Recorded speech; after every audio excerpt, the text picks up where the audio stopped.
तर विजय तामिळनाडूच्या मुख्यमंत्रीपदाची आज शपथ घेणार आहे। काँग्रेससह डावे पक्षांची टीव्हीकेला साथ आहे। अथक प्रयत्नांनंतर अखेर टीव्हीकेला सत्ता स्थापनेला यश आलेलं आहे। टीव्हीके पक्षाला तामिळनाडूत बहुमत मिळालं।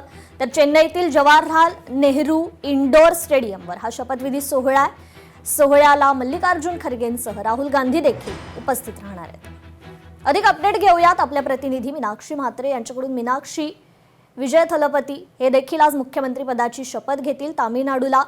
टीव्हीकेला आता खरं तर तामिळनाडूतही सत्ता स्थापन होतीये, काय अधिकची अपडेट?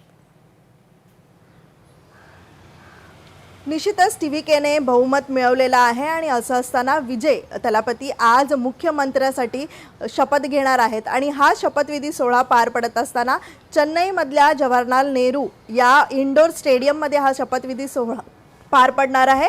प्रामुख्याने आपण पाहतोय की 108 जागा विजय यांनी संपूर्णतः या सगळ्या निकालामध्ये प्रामुख्याने विजय मिळवलेला आहे आणि इतर पक्षांचा जो पाठिंबा आहे या सगळ्यांचा गणित जुळून आता हे सरकार तिथे बसणार आहे।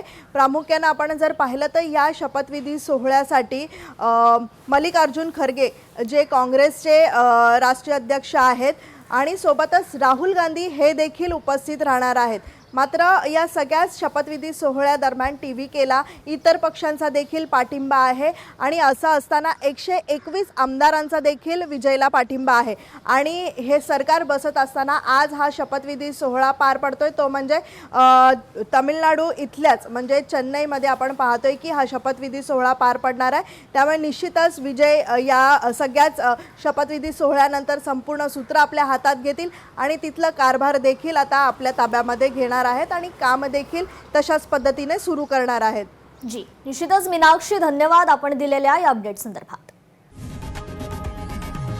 लोकशाही मराठी ऐका, पहा, जागरूक रहा।